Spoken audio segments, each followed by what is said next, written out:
originally from Alaska. I know a lot of people don't know that much about the state. When I moved down here, I actually met a guy who was convinced Alaska was a tropical island.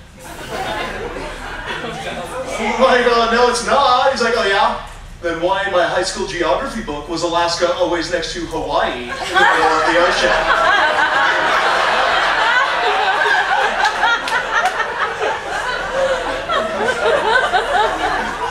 Sir, with that kind of logic, you must also think that California is purple. I know Alaska's cold. You know, in the wintertime it's so cold up there, you can actually throw water in the air, it will freeze before it hits the ground. I once spit in a guy's face and chipped his tooth.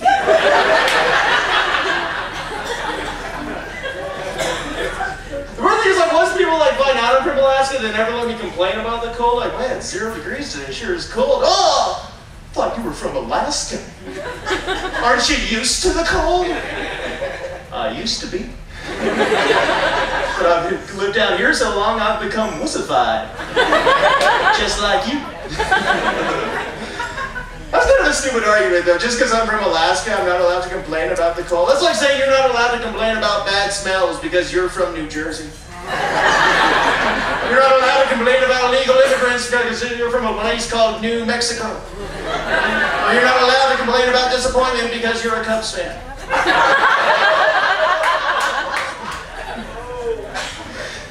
Alaska is a cold state, though. You know, you can tell by my car, because I drove my car from Alaska, and it has the electronic plug sticking out the front grill of the car.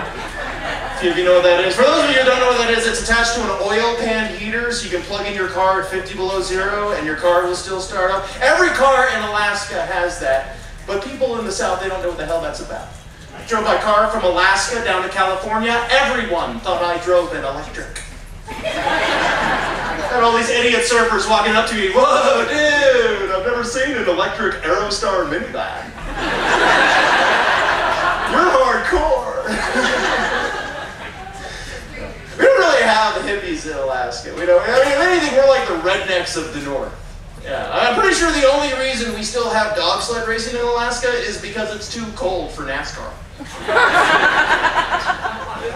In fact, the big sport we have in Alaska is hockey, which is a really good substitute for NASCAR when you think about it. The two sports have the same appeal, right? You can watch NASCAR and see cars get into a big fiery crash, or you can watch hockey and see guys get into a bloody fist fight. Yeah.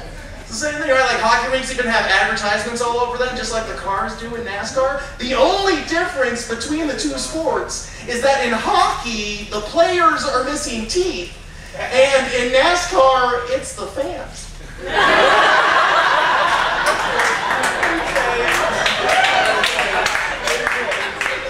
comedy, we call that a tester joke to find out where the NASCAR fans are. Really over there. So I'll talk slower. It's okay if they chase me after the show, I'll just turn right. It's cool.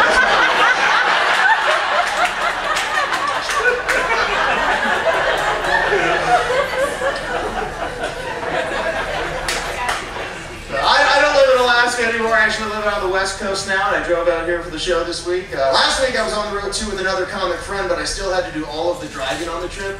But my friend actually insisted that I drive the entire way.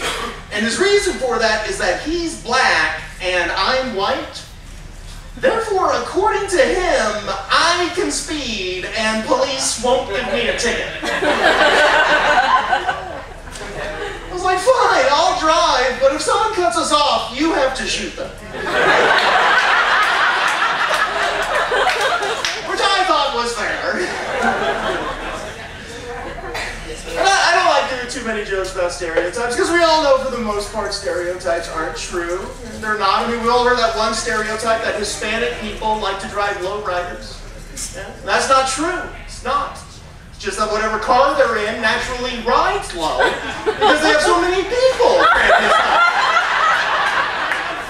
See, and that is why stereotypes are wrong. Personally, I always feel sorry for people who can't live up to positive stereotypes. That's got to be tough. You know, I mean, can you imagine being the poor Amish guy who can't grow facial hair? walking around with a nickname, Baby-Faced Ezekiel. Somewhere out there, there's got to be a Samoan midget. You ever think about that? I'm sorry, I think that's funny as shit. They're all out there, right? Somewhere out there, there's an Asian guy who's not good at math, right? There's a black guy who has a teeny weenie. There's a gay guy who doesn't have fashion sense. He's out there right now, wandering around in plaid pants and a sweater vest. Whatever outfit that is, right there. Don't mean to point you out, sir. I'm just saying you look horribly fabulous tonight. Yes, it does, I guess. This is over. Just so you know, sir, I'm not gay, but I do have a lot of gay friends, you know, with benefits. And you guys took that joke way too seriously. I think it's a good judge of somebody's sense of humor if they can laugh at their own stereotype. You know? I mean that too. Like I said, I grew up in Alaska. The first girlfriend I ever had was half Eskimo. Yeah, that was kind of cool, you know. Like on our first date, she took me out clubbing. We ended up killing 2 seals. I was like, don't get mad. Oh, you know, that was actually her joke. It was. Yeah, I thought that was really funny when she told it to me. Yeah. What wasn't funny is I was in Idaho when the state quarters were coming out, and a guy in Idaho told me that he thought Alaska's state quarter should have an Eskimo clubbing a baby seal. I was like, come on, man. That would be like Idaho State Quarter having a Mr. Potato Head wearing a KKK mask. And that's why we don't put stereotypes on state quarters. Can you imagine what that would be like? You know, Utah State Quarter would just have 2 guys with name tags riding bicycles. Washington State would be a big marijuana leaf with rain falling on it. And Wyoming would just be a sheep and a condom. And you can't groan at that joke. That's the only state where Victoria's Secret has a wool section. Look it up.